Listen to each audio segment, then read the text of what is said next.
గురువుగారు ఈ ధనుర్మాసంలో తిరుమల వెంకటేశ్వర స్వామి వారిని సుప్రభాత సేవతో కాకుండా తిరుప్పావైతో మేల్కొలుపుతారు కదా, ఎందుకని? అలాగే స్వామివారి భుజంపై చిలుక రూపాన్ని అలంకరించడంలో ఆంతర్యం ఏమిటి?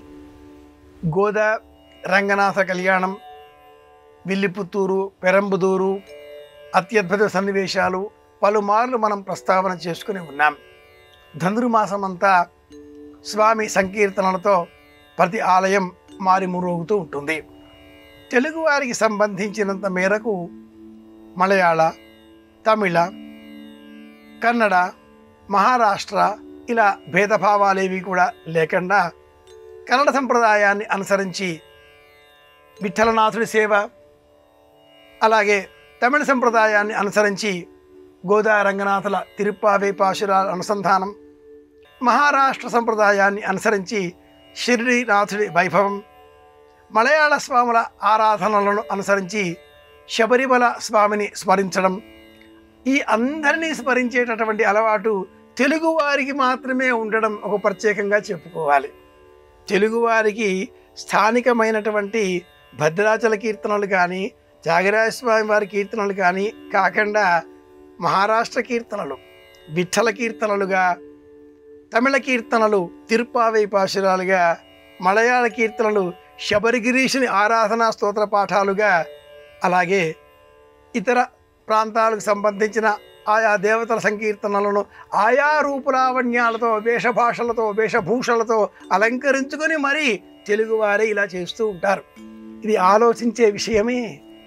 ఇందులో రంగనాథుడు తిరుమల స్వామి సంబంధం ఏమిటా అంటే, ఒకానొక కాలంలో రంగనాథ దేవాలయంలో దుండగుల ప్రవేశం అనేటటువంటి దుర్వార్త విన్న ఒకానొక జానపద భక్తుడు ఆ రంగనాథ ఆలయంలో ఉండే అర్చామూర్తిని భద్రపరచిన పేటికను చేతబుచ్చుకొని రక్షిస్తూ అనేక వ్యయ ప్రయాసలకు ఊడ్చి కష్ట నష్టాల ఎదుర్కొని రంగపురం వదిలి తిరుమల చేరి రంగనాథ మండపంలో ఆ అర్చామూర్తిని సుప్రతిష్ఠితం చేసిన గాథ నేటికి స్మరణీయం.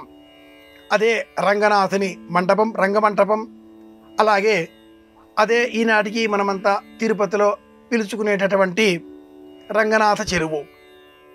ఈ నేపథ్యంలో స్వామివారికి ఉండే అనుబంధాన్ని గుర్తు చేయడం కోసం ధనుర్మాస మాసమంతా కూడా శ్రీవారి భుజం మీద చిలుకను అలంకరించి రంగనాథుడు, గోదాదేవి ఇరువురి మధ్య ఉండేటటువంటి ప్రణయగాథను మనందరికీ దృష్టాంతంగా తెలిసే విధంగా ఆగమశాస్త్ర నియమాలకు లోబడి అలంకరణ సేవ చేస్తూ ఉంటారు.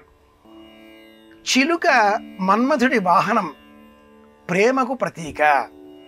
ఆ చిలుకను అధిరోహించి మన్మథుడు లోకంలో ప్రేమ భావనలను పరివ్యాప్తం చేస్తూ ఉంటాడు. మన్మథుడిని దహించిన దైవం పరమేశ్వరుడు.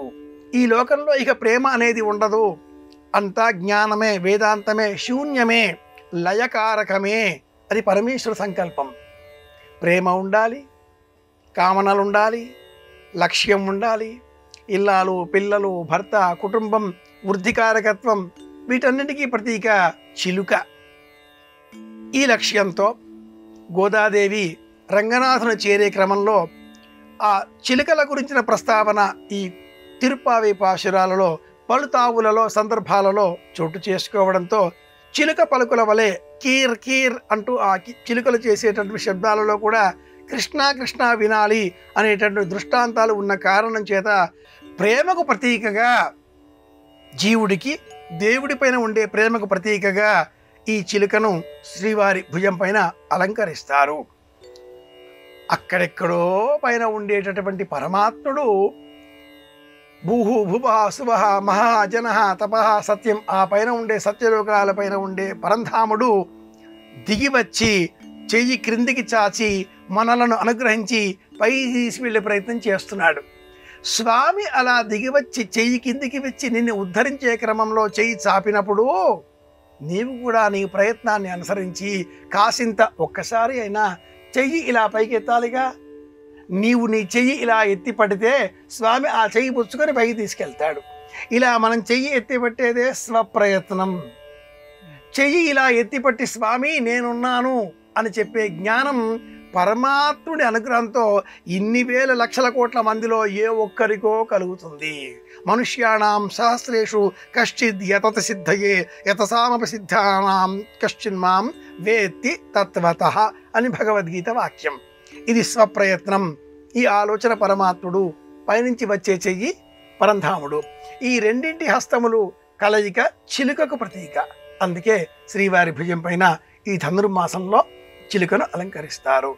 చిలుక ఆ మన్మధుడికి ప్రతీక. మన్మధుడి ఆయుధం పంచబాణుడు, అతడు ఎక్కుపెట్టిన ధనుస్సు. ఈ ఎక్కుపెట్టిన ధనుస్సు విల్లు, నారి.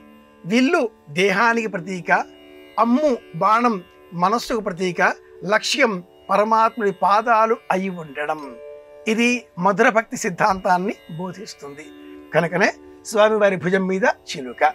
చిలుక ప్రేమకు ప్రతీక.